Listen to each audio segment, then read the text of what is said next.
Hello, guys. Welcome to the Artist Avenue podcast, hosted by yours truly, Luke Spellacy Shaw, and Josh Hayes. Jay's Return on YouTube. So yeah. if you guys have checked out if you're listening to on Discord and you've checked out the topics of conversation or topics for today, details about the podcast, SpellShaw Studios, what it is, and some of the stuff that we're doing. Sing to Me, a release from SpellShaw Studios last year, and myself. 4, Knicks Ziemelis and his new song, Doing Wrong. 5, the future of this podcast. And then our main topic today is, of course, everybody's favorite main topic of late is COVID-19. Hey. Okay. Can I interest you in some COVID-19? So, do you want to introduce what this podcast is for and stuff? Why we have the podcast up and running? So, well, you had an interest in doing a podcast for a while, didn't you? As well. Yeah. I wanted to do a podcast for a good bit. I already had like the whole podcast idea. Yeah. Wanted to branch out into it anyway. Because I know I had kind of toyed with the idea of doing one, and then I was like, I'm not sure that I'm arsed with the effort that kind of goes with it. But a friend of mine, Shawnee O'Keefe Hempenstall, was talking a while ago about doing a podcast, and he was asking me to come on and be a guest on it. And unfortunately, I think it must be about 3, and he passed away. So it was kind of my idea that I would do a podcast myself then and try and get somebody like Josh on board to do it with me. I suppose in the hopes of just honouring him that way. So where we want this to go is we're gonna have this as an open server, so you can get the link in the description of the YouTube video that will be released, or there'll be links everywhere on our Instagrams and stuff to join the server. And yeah, you can participate in your own music stuff. If you see me on the video, you can see me scroll up. You can see all the channels we have. You can go in, play piano, play guitar, meet new people, and you can talk to us even. And yeah, that's pretty much it. We're gonna try record and upload stuff pretty regularly, and yeah. So like that would fill in, like, say, most of the Discord stuff, but then what we're also going to do is Josh has some equipment to download the episodes, so he'll be recording them as we speak. And what we'll do is he'll email me or give me the WAV files, which is some sort of audio file that I've been using for music and stuff. And I'll upload it to Castbox and onto the SpellShaw Studios Facebook and Instagram. So that's another thing as well, to go on to SpellShaw Studios and about what that is. SpellShaw Studios is a brand that I created about a year ago made it because we were shooting a film, making a film, which I'll come to later. But I created it just kind of to have a banner to put it under, and now I'm kind of looking to expand and see what else I can put under the banner. And we're working on a new film at the moment, which Josh, you and me and Eamon were having a pitch session there recently, just throwing out ideas about things to do, and I'm really looking forward to what we've got in the works. So are you want to describe, or are you able to describe what the new film is going to be about, or you want to leave it a secret for now and release it on a later date? Yeah, I think I can fill in some details. Like, we were originally working on a film that was going to be entitled Hunting at Midnight, and I did a little bit of advertising, excuse me, based around the idea of what it was going to be. It was about a reporter hunting down an organised crime family, but I've run into technical difficulties with regards to getting cast and locations, and it's already a complicated enough script. Mm-hmm. So what we've decided to do is we've decided to bench that in favor for a previous script that I wrote, called, it had no title up until a couple of days ago, and at the moment we're going under the working title Fatherland, and the basic concept is that it's about a single father trying to raise his child. So yeah, it's like all the troubles he goes through and everything that a single father will have to go through instead of a single mother. It's kind of like the reverse role.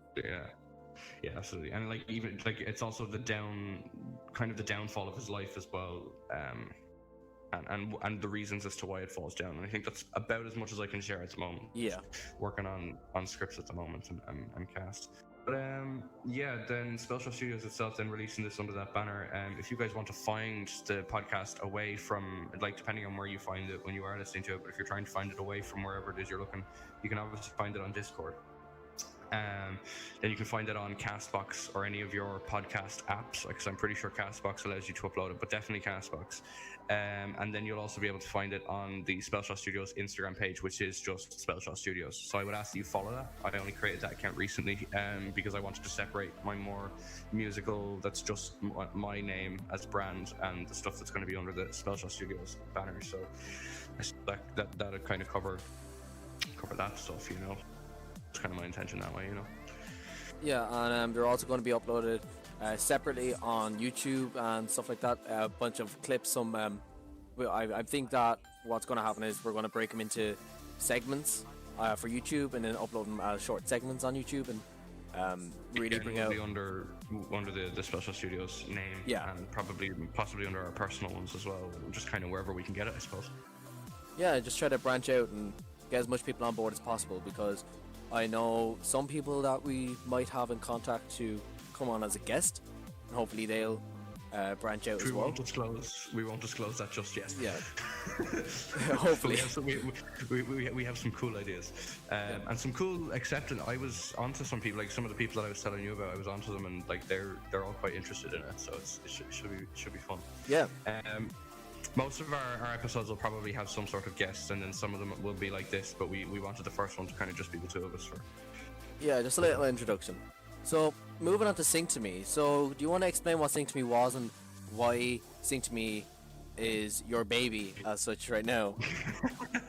Yeah, I'm actually, after getting like a lot of messages lately, because I was putting up, you know, like posts of reviews and stuff, of people giving me like, you know, like lots of people were asking for a sequel, and I was like, yeah. No. But, not yet. Yeah, but not yet, but wait a few years. But people were like, why are you still advertising it? I was like, it's the only thing I have out. No, Sing to Me was an idea that I had because I went to Eamon. Eamon Colfer is a good friend, and he's hopefully provided. We could even get him on it, maybe on the podcast sometime. Yeah, we could try. Yeah, Eamon has been spoken to. He's been hunted down. So, absolutely. But I met Eamon a few years ago. Well, Jesus, a long few years ago. When he was shooting a film called Noel, which you can find on YouTube as well under Hook Movies. And I played one of the roles in that, and I kept in touch with him, and I approached him about 2.5 years ago with an idea for a script, and that script was an idea that I took from a book about a young James Bond. And when I gave him the script, it was far too ambitious and needed CGI. Simon was like, no. So he came back to me and he was like, well, if you really want to work on a script in a film, he was like, take some sort of personal aspect of your life and dramatize it. So I took the concept that when I was very young, before I really started getting into music, I had a lot of stage fright. Which I overcome by doing a school talent show, Cool Cats Got Talent, which I'm sure you remember very well. Yeah. I wonder who came second in that. I wonder, I don't know.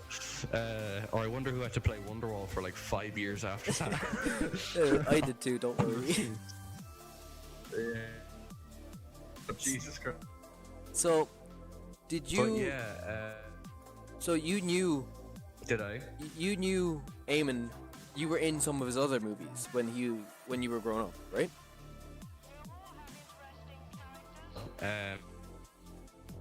That he did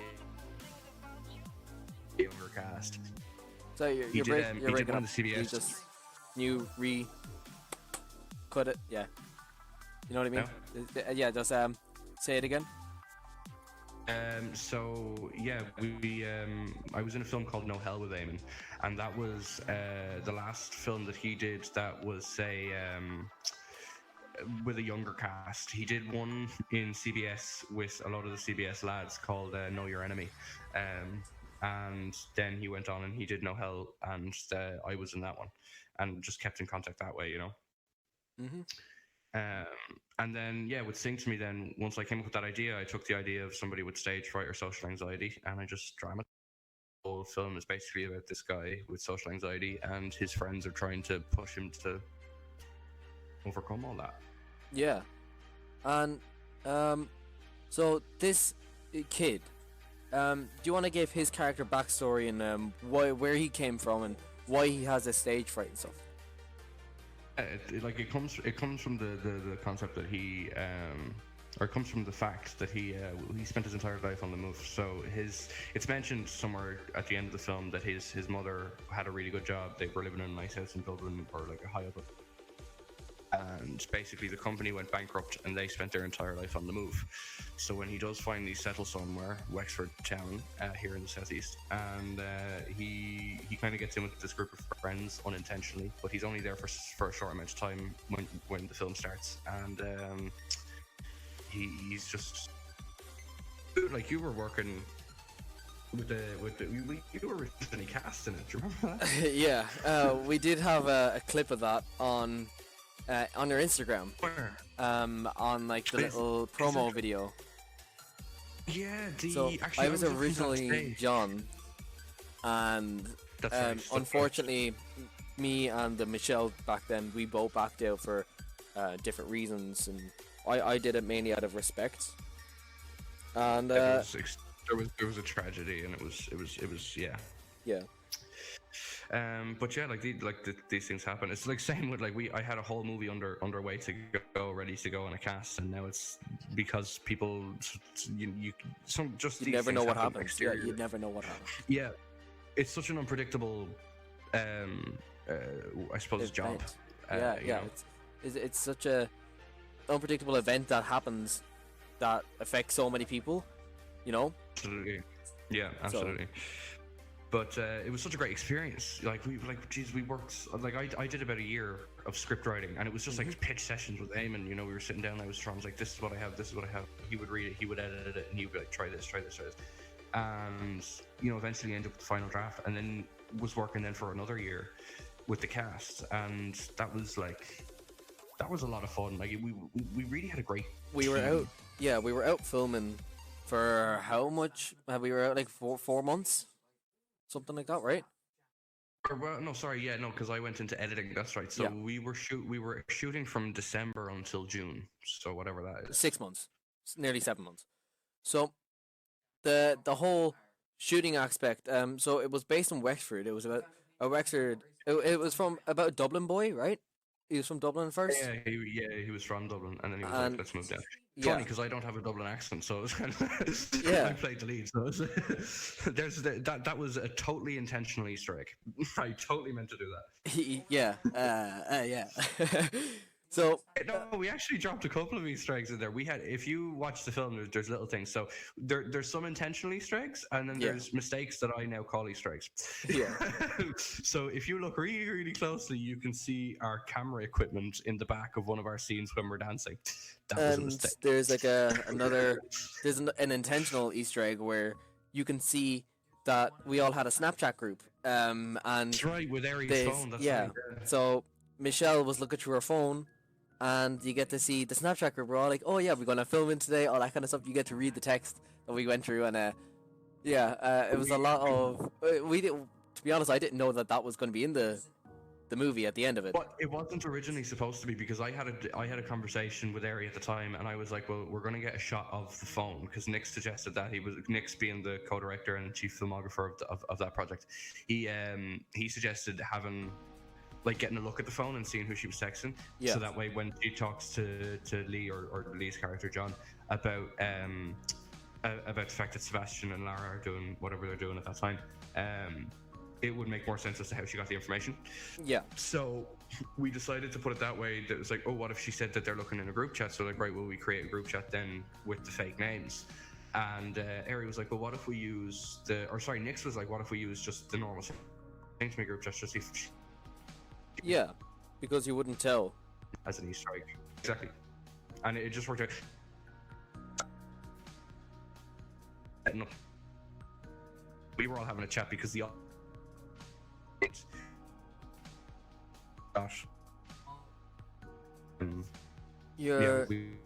starting to break up a bit. I was like, all right. Hello? Write down that more.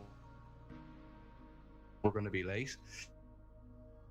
Make the shoot and long paragraph into the chat saying how I was like panicked I was, and I was like, please, please, please, like, please come. And I was like, I'm not trying to get mad or whatever. I was like, well, please come in here. And then I realized that particular paragraph is actually visible on the screen. Yeah. So I was like, that's embarrassing.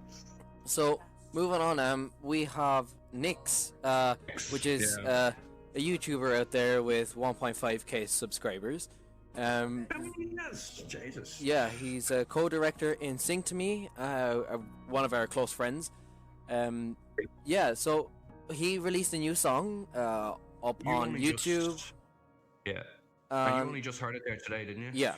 So it's called Doing Wrong, and it's the official audio. So to me, it sounds like something that he's never done before, which I really like. He's trying to venture into different paths. He knows he's trying to explore, and he's doing it right. He knows what to do. He's trying to in this song he's doing less rap. There's a good bit more singing, and it's like it's quite tight as well. I like all of his stuff is, but like Knicks has music videos and stuff all out there. Like that's why like Knicks approached me when I started with Sing to Me. We were sitting in French class together and heard that I was going to be making a film. So he was like, he wanted to come on board, and then was ultimately self-dubbed co-director, and that worked out really well. But no, he keeps releasing every time he makes a release. Because I remember his earlier releases, listening to him, going, "Wow, this is good." I didn't know what to expect. I'd never heard him, and I was never a massive rap fan. Yeah.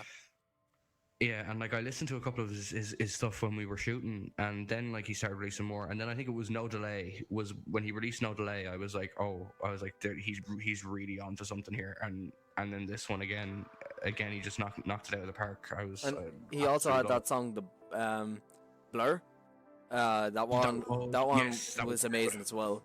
So that was fantastic. Yeah, he's definitely gonna go really somewhere with the music. Absolutely, he's just like and it's like I said, like it really does just improve as time goes. Like I said, like each song that he's released, I'm sitting there going, Jesus, you can't get better than that. And then the next one is actually better, and you're like, oh wow, that's really good. It's not even better by like a lot. It's just better. Like you can't really say that one song's worse than the other. They're all kind of like collectively. It just kicks you different. Yeah. And to be honest, I'm kind of jealous because I've tried to do stuff like this, and it's very hard to think of everything to write and sing and do all that kind of stuff. And he's putting in so much work into his channel and stuff like that. Especially I was watching one of his comedic type of videos, and the editing in it is amazing. He knows how to edit really well. And he taught himself. He knows how to do all that himself from just learning and practicing. He has good equipment as well, because even down to his recording stuff, I remember like when I released Wise Words, probably pushing on 2 years now. Because it was around the time I started shooting Sing to Me. So about 2 years ago when I released Wise Words, I literally used, like, I don't know if anybody remembers do you remember the game on the Nintendo Wii, the You Sing? It was like you had the Nintendo Wii, you got the You Sing came in this big box, and you got a USB microphone, like a crap microphone, just to use with the game. And you would plug that in, and I remember like years later, I hadn't played the game in years, and I was like, I want to record some stuff, and I had some. Is it the Wii Sing? Sing, and it's spelt with a U and then a dash and then just Sing. But found... it's basically their version of the karaoke game that you get on PlayStation, like. Yeah. But it was so funny, and I found this mic, and I was like, oh, this is perfect. So I plugged it in. And literally, I had the mic sat on the side of the table and was playing the guitar into it, and the audio was grand on it. But then when I won my Exodus Talent last year, and I bought my audio box with PreSonus and got all my new equipment, which is what I'm using now. Like Back to You, the new album was just so much tighter, and it just goes to show what equipment can benefit you.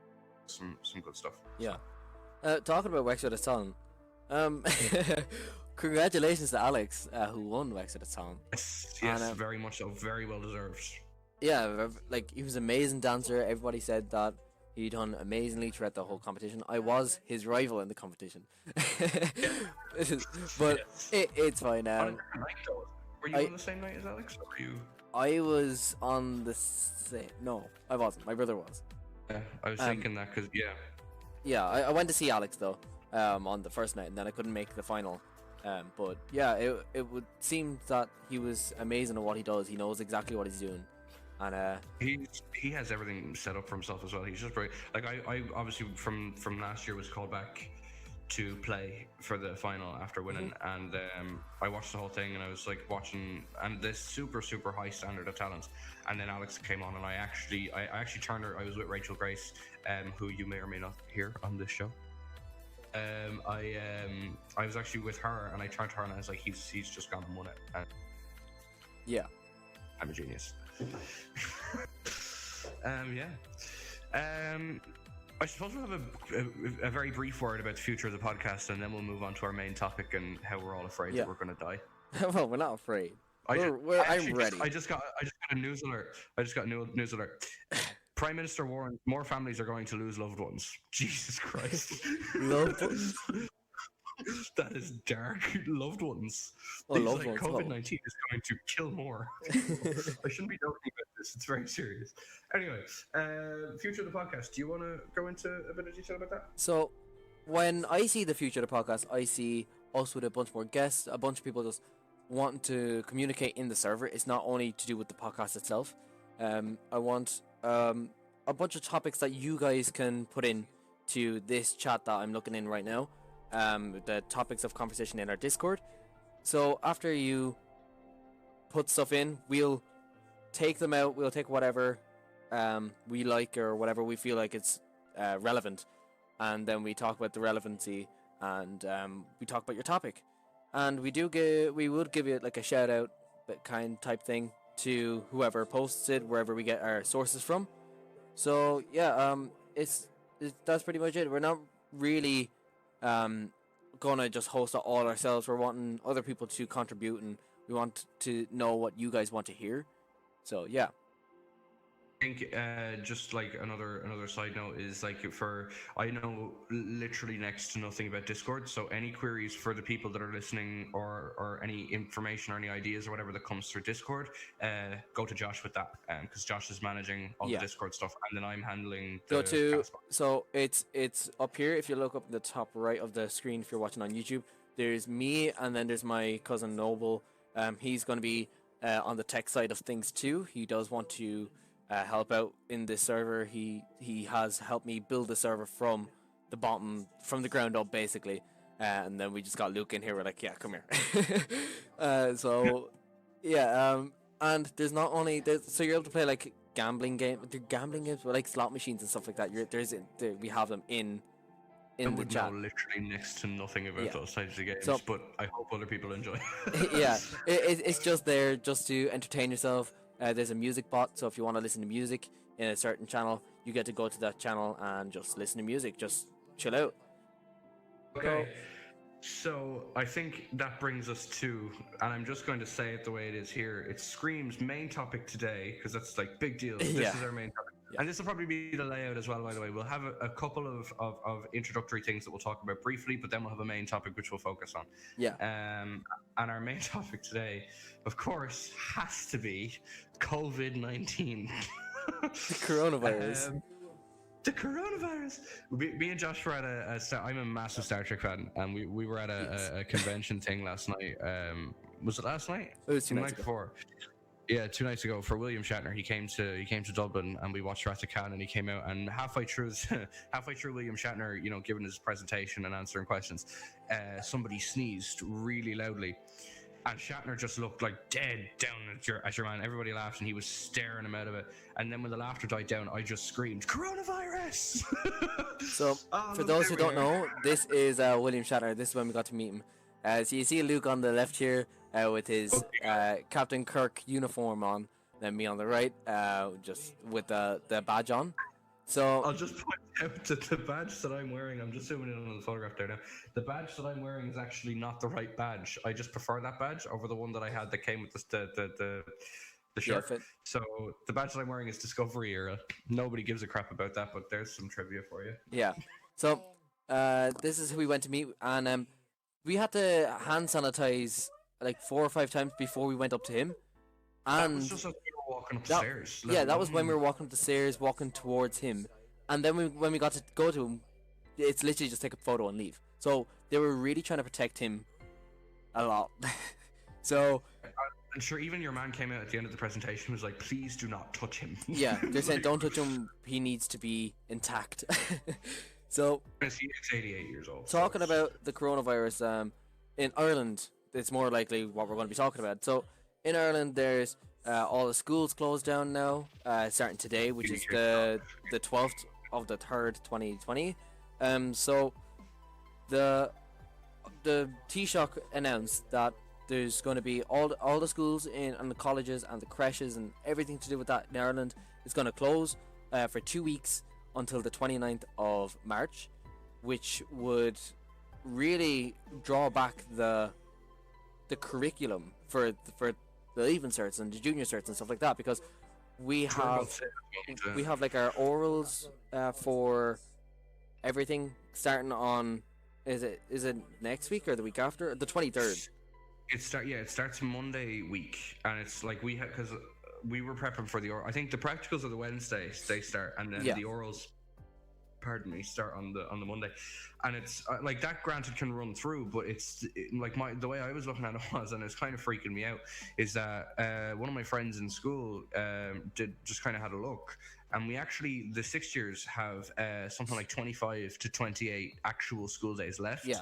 And by losing these 2 weeks, you're cutting that down to about 11 to 13 max. You know, which is a big shift. Like right before the leaving cert, it's pretty big.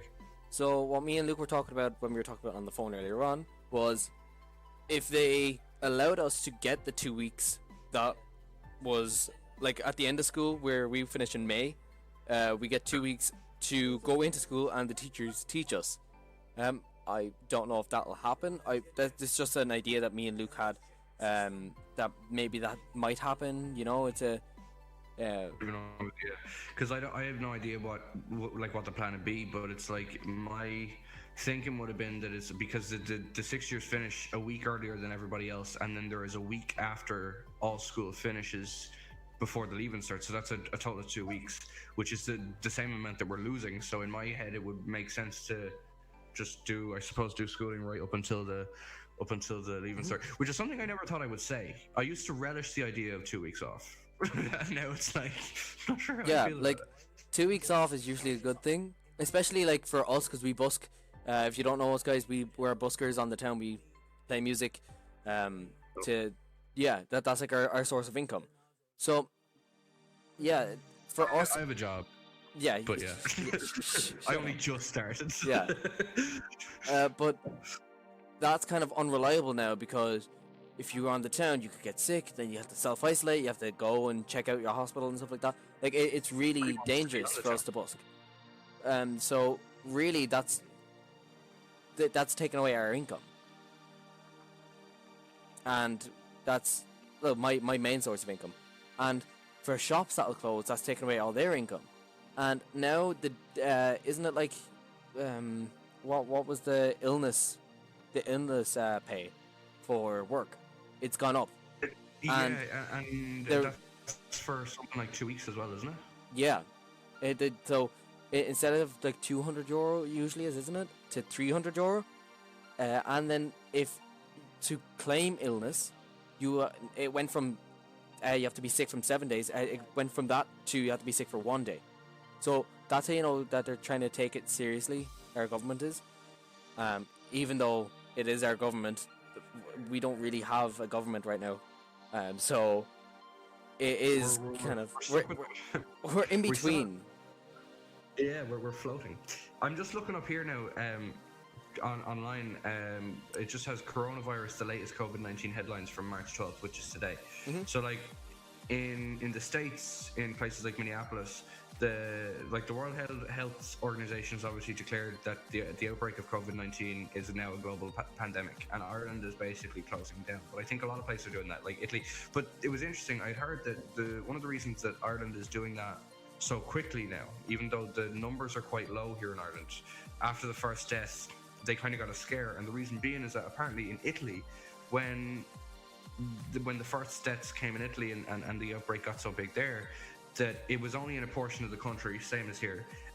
They only closed down that portion, and everybody in Italy panicked, and they were in the north and they ran to the south and infected everybody, and now the whole country is screwed and on lockdown. And I think that's what they're trying to avoid here in Ireland. Yeah. So And there's videos online, really, really sad videos of where there's people on a plane, and one of them announces that they have coronavirus. Well, one finds out that they have coronavirus or something like that on the plane, and then there's people there there was a woman there. She's gone to get cured for cancer. She's gone to get her treatment, and it's so sad to see her like break down and cry basically, because she's gone to get this treatment and now she's having to deal with the coronavirus as well, and it's very sad for all those, you know. So it's very difficult for some people. Luckily for me, I feel fine. I'm not affected, I don't think. The same with Luke. We were up in Dublin, and that was the day before someone died up in Dublin. Or is it up in Dublin? I'm pretty sure it was up in Dublin. It was up in Dublin, but it was actually that she died. Well, we don't know exactly where. We just know it's in the east, but it's probably in Dublin. But she died that day, but we didn't find out about it until the next day. Yeah. So as far as I know. We were up there, like around the same time. So there was a high chance of us getting affected by the coronavirus. Hope we're not. Oh no, I wouldn't say we are. We have sanitized, like I could do it like that. Yeah. we were sanitizing every hour maybe. It was very. It was the only time we didn't sanitize was when we were watching the movie. Like that's pretty much it. But we sanitized before and after the movie, just to make sure, for everything, you know. So yeah. There's some interesting things online here. With regards to COVID-19, and there's a fact buster. So a couple of things, and I've been hearing this around. A lot of people kind of spouting what I suppose can only be referred to as shit. That just isn't true. So there's different ideas that people have that everybody's like, oh my god, if you get coronavirus, you're just going to die, and that's not the case. So coronavirus, COVID-19 is a mutation. You actually can't call it coronavirus because coronavirus is broad. COVID-19 is the mutation of coronavirus that can infect us, and so there's so here are some questions that people are regularly asking, right? So can regularly rinsing your nose with saline help prevent infection with the new coronavirus? No, there is no evidence that doing that can help prevent infection from coronavirus.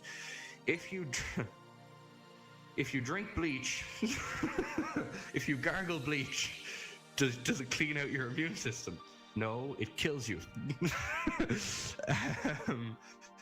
Can spraying alcohol or chlorine all over your body kill the new coronavirus? No, spraying alcohol or chlorine over your body will not kill the virus that you have already entered into your body. Spraying such substances can be harmful to your clothes or mucous membranes, so again, that can hurt you.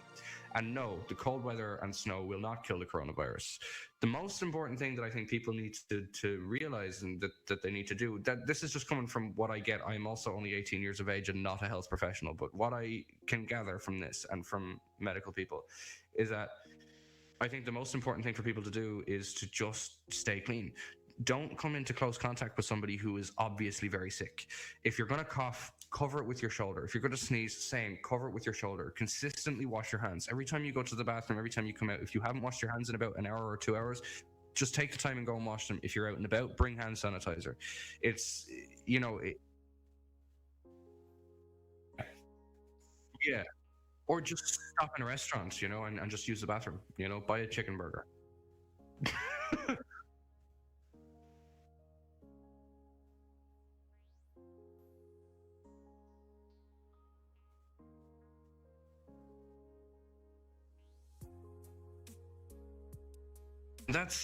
That's another common misconception. There's a mix of these of this particular misconception. There's two versions of it. So some people are saying you're grand to touch whatever you want to touch because it doesn't enter through your hands. That is true, but it enters, like, if it goes near your face, I just covered my mouth. If it goes near your face, then it goes in that way. Other people are saying that if you touch stuff, you're gonna die, and you can't touch anything. You can't touch it. It's like, no, again, that's also not true. You won't die from touching anything, but you need to keep your hands regularly clean, because if your hands come in contact with your face after having touched something dirty,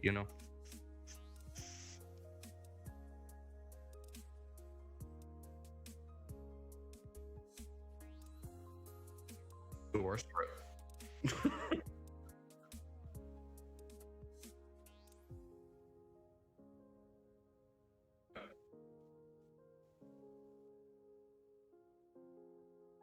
It can enter through your eyes. Yeah.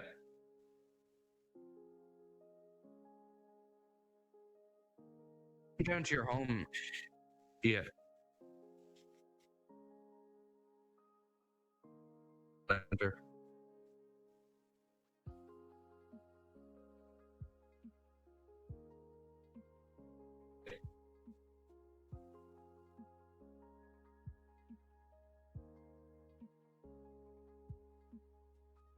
Yeah.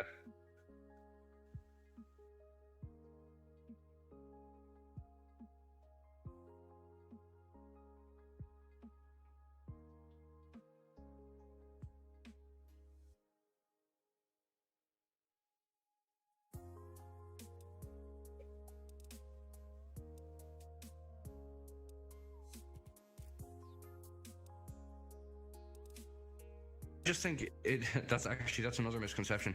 No, buying Chinese food will not give you coronavirus, and ordering packages from or Italian food and buying packages from China will also not give you coronavirus. Somebody bought something in school and came in and was like, I bought it from China, I have to burn it now. I was like, that's not how this works.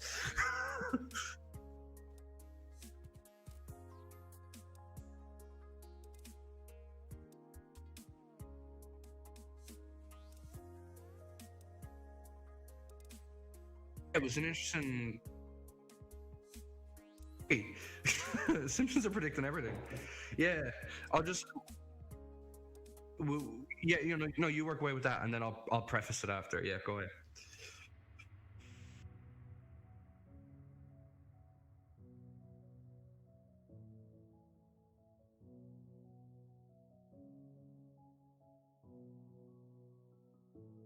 Yeah.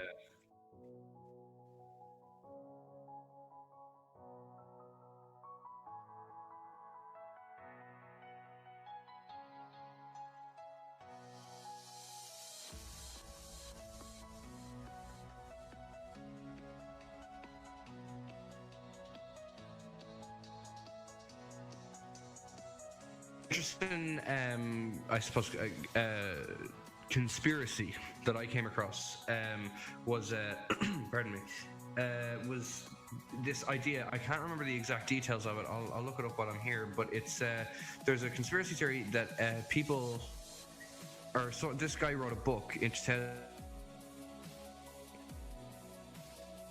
be a new. So there was a conspiracy because three wrote a book. It said that it's no, actually, specific name spread throughout the entire world really, really, really quickly. It would be designed to kill elderly people and very young people and people with illnesses such as asthma, in order to basically stop such heavy growth of population. Because when you think, like, we went from, in the 1960s, from having 2 billion people on Earth, and now we have about 8 billion. So that was the concept of, like, that's what this virus was for, that it would come really, really quickly, wipe out a lot of people, and go as quickly as it came, and then it would reappear 10 years later. And it was supposed to come in 2020, and it was supposed to be at the very beginning of 2020, it would start to surface and get really worrying, and it did. From like January 13th, I think it was, everybody started talking about coronavirus right up to now. And it'd just be really, really interesting if that came to be, that by the time April comes around, it's gone. and then in 10 years' time it came back, I'd be like, oh, that's a little bit sus. But I don't know. I'm not generally one to believe in conspiracy theories, but I do find it pretty interesting.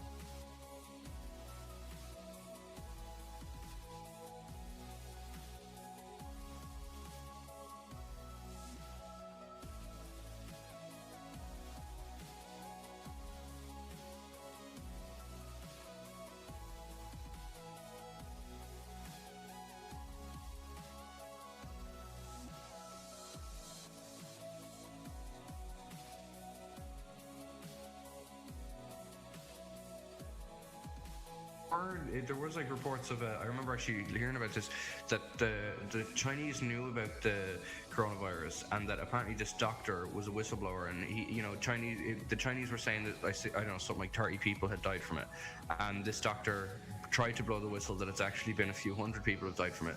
And when he tried to blow the whistle, I don't know either whether it was he was assassinated or he died from coronavirus himself, but there was something that he tried to be silenced, but after he died, the stuff that he was trying to tell got out, and the civilians went nuts.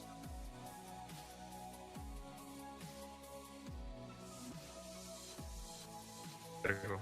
Yeah, it's just it's just such a crazy thing to happen. Like I don't think I've ever seen it, because I know, like, I think the closest thing that I've ever experienced in my lifetime was the swine flu. I very vaguely remember as a kid being in the back of my car and hearing about this swine flu, and that it was all this big massive deal, and then it just kind of disappeared. Or what was the other one?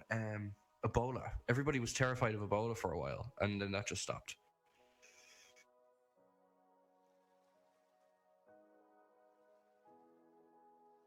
There's no vaccine. There's a vaccine for pretty much everything, or any of these, I suppose, big illnesses that have come. Yeah, but there's no vaccine for coronavirus, and that is the scary part. Is that, like, when you look at a coronavirus objectively, it's like however many people the flu kills, the coronavirus kills about 2% of those people. There's only, I think it's 65 people infected in Ireland. There's only been one death, and there's mass hysteria, and they're closing down the country. Granted, it's to try and contain it, but the fear is a little bit blown out of proportion. It is scary, but it's not as scary as they're making it out to be. And the thing that's makes it scary, the most scary part of it, for me anyway, and I think is what's causing the hysteria, is that there's no vaccine. But realistically, it isn't as deadly as it's made out to be. It is still bad, and it's still serious, and it still needs to be dealt with. But the scary part is that there's no vaccine, not that this virus has killed one person in Ireland. Granted, that was a needless death, and it's a very, very unfortunate thing, and my sympathies go out to her family. But yeah.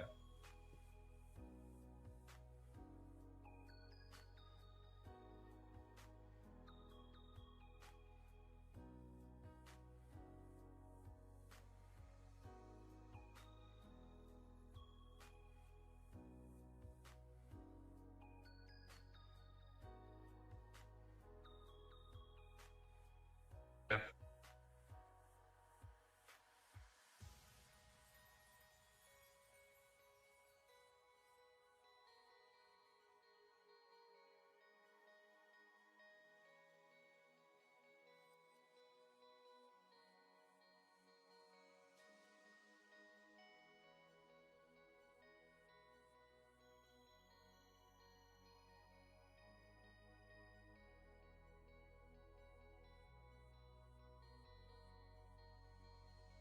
It's the theory that the bats or spread the coronavirus. Then is that the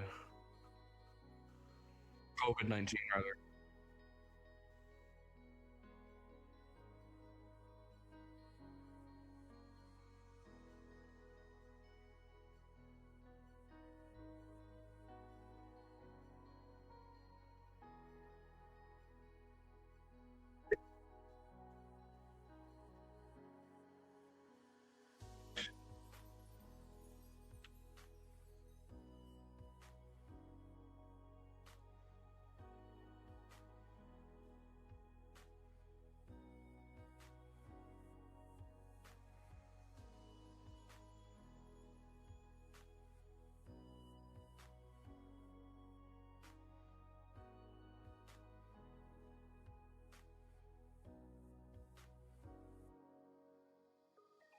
Well, I think the most important thing for the people in Discord, I've just put in that facts and myths thing, and I think for anybody listening on Castbox or anybody listening on Instagram or Facebook or YouTube or any other places, I do think it's very important that you look this up yourself and try and just try and figure out the things that you can do to keep yourself safe and keep your family safe from it, and try and stay as clean as you possibly can, and hopefully this thing will manage to blow over or get sorted. I think from that kind of wraps it up, unless you have other things to add. The most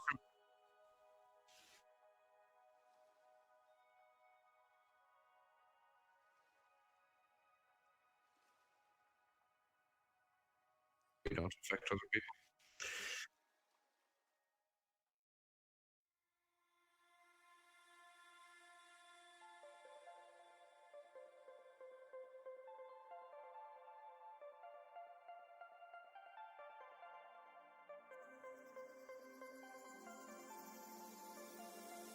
Don't cough in a box and send it to the Simpsons house. uh, yeah, I think not a whole lot. Not a whole lot about music and artists because COVID-19 is so topical. But don't you worry, there will be many artists coming onto the list that you'll hear from.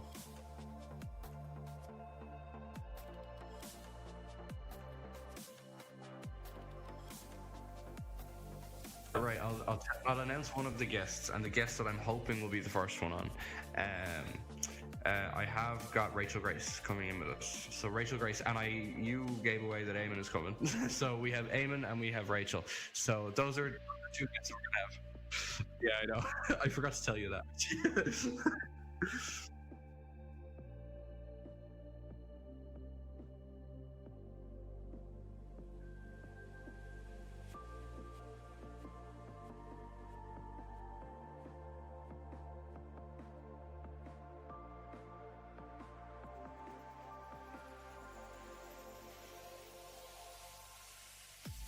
A lot. I'll give a Discord outro. Do you want to give a Discord outro, another rundown of the Discord stuff, and then I'll give a rundown of the Castbox and stuff?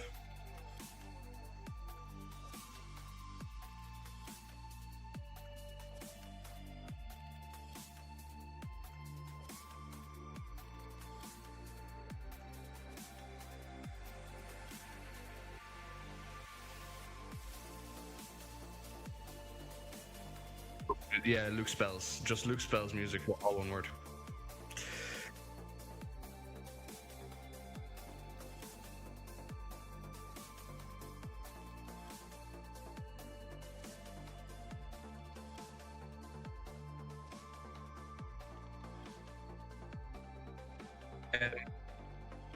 Yeah.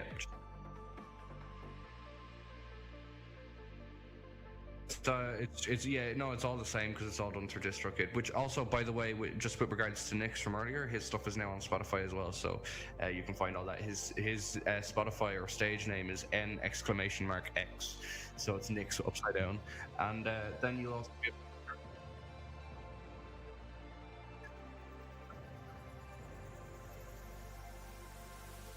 And the same for the Spotify, and then of course this will be on Castbox and Facebook and Instagram and YouTube and all that. So please do.